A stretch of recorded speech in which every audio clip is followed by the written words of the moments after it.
If you're looking for a great general purpose, inexpensive mini PC, this really fits the bill. This is the DreamQuest N100 Mini PC. This was sent to me so I could test it out and make this video. I've got to say, I'm really quite impressed with the performance for this for how inexpensive it is. This is certainly not a graphics or gaming PC. You could squeak by on some older games, but any modern game with 3D graphics, this really isn't going to run all that well. If your goal is for just basic media consumption or web browsing, or using spreadsheets or documents, this actually works fantastically well for all of that. Let me show you what you get out of the box, then I'll show you how well different programs work on this mini PC. So here is the DreamQuest. This is the DreamQuest Pro. It's got 16 gigs of RAM, 512 gigs of NVMe. Here are all the parts that come with it. All right, lots of warnings. Don't disconnect during first booting. So it might be doing some provisioning on first boot. So that's pretty cool. It comes with a screwdriver, some extra screws. It does not come with any mounting hardware, though it looks like it can be mounted. Here's the power supply, your HDMI cable. It has the N100 processor, and you can see it's a really low powered computer. Single power button on the front. On the side, you've got your 4 USB 3.0 TF card slot here. 2 LAN ports, that's really nice. 3 HDMI ports, wow, that's impressive. You got your audio jack here, and here's where you plug into power. Let's see how easy this is to open and what we've got underneath. We have a slot here. We can put an additional hard drive. That's what the screws were for. The cable for that is taped down. I'll go ahead and leave it taped down. I don't want to put in another hard drive at this point. You can see going over the processor, there is a fairly large heatsink and a really teeny tiny fan. And here we have our 512 gig NVMe drive. I'm not seeing an extra slot for an NVMe drive, nor do I see where the RAM is. So it looks like really the only upgrade for this computer is adding the extra hard drive here if you would like to do that. We'll go ahead and set everything up. Everything checks out so far. Windows 11 Pro license. Before I connect to the internet, I'm going to run a bunch of scans to check for malware or viruses. I will be back when all the scans are done and all my software is installed.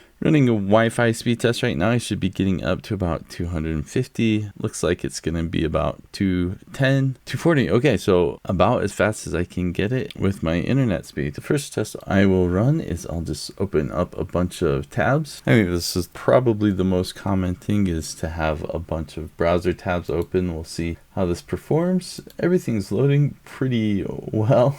Got some really random tabs up here. Chicken nugget keychain. Nice. Corn dog. Obviously, one of the biggest factors for how well this works is going to be how fast your Wi-Fi speed is, or your internet speed. All the tabs are loading well. I've got no issues so far. Looking pretty good. Let's try some graphics. I will open GIMP for the first time. It does take a while to open for the first time. All right, to fully load, that was about 1 minute and 30 seconds. So not very fast, but that's about what we'd expect. But functionally, seems fine. You could use GIMP. Let's go ahead and reset the timer. Let's open again to see how long it takes the second time. All right, 11 seconds the first time. So we're just looking at loading everything for the first time. But yeah, GIMP, totally usable. Took Inkscape about 25 seconds to load for the first time. Let's reset this, try again. About 10 seconds to load for the second time. See how everything works. A little bit choppy here. Let's ungroup this. Yeah, so with vector graphics, this is going to be significantly slower. No surprise there compared to raster. Still usable, just not super snappy. Blender took about 1 minute to load for the first time. Let's try that again, reset. And about 30 seconds the second time to load. So Blender is a bit slow. Navigation, fairly choppy, not too bad. This is a pretty light file though. So I would say usable with Blender, especially if you're doing something light or not too complex. Darktable took about 45 seconds for the first run. Let's do that one more time. And about 12 seconds to load for the second time. So that's not too bad.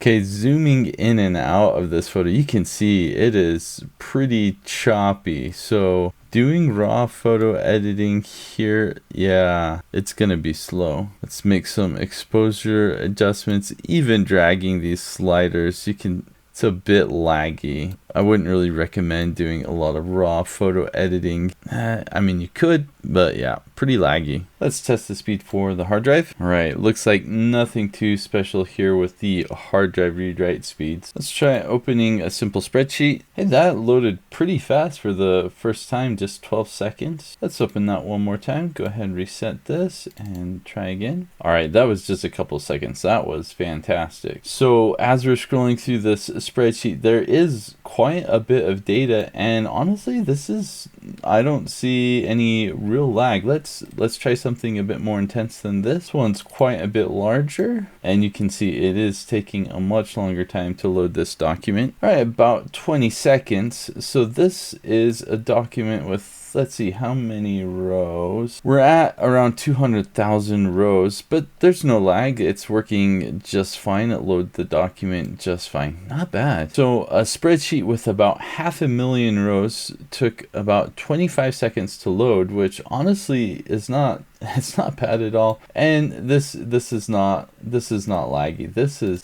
doing pretty well. Impressed with the spreadsheet here. This is LibreOffice and it's running just fine. Let's go ahead and run some Geekbench benchmark scores. All right, I just finished the benchmark scores, and for having an N100 processor, the scores are more or less where I would expect them, maybe a little bit lower than what I was thinking. And again, for the GPU scores, the score is slightly higher than the N95, which is more or less what we would expect. Let's try out Super Tux Kart and we'll see how smooth this is. It's not a super graphics intensive game, but a nice little fun free game that you can play, and everything seems to be running nice and smoothly. All right, so with the graphics benchmark, you can see in the top right corner, we're getting about 10 frames per second. So if you're talking some actual gaming here, this is just going to be much too choppy. We haven't even come close to 30 frames per second. Here's Rocket League, and if you look at the frames per second in the top right corner, you can see we're hovering just around 15 frames per second. So in an actual gaming environment like playing Rocket League or something like that, it's just not going to be good enough. This is far too choppy to want to use for any sort of actual gaming. So after using this and testing out a bunch of different apps, I think it's a great mini PC just as a general purpose mini PC.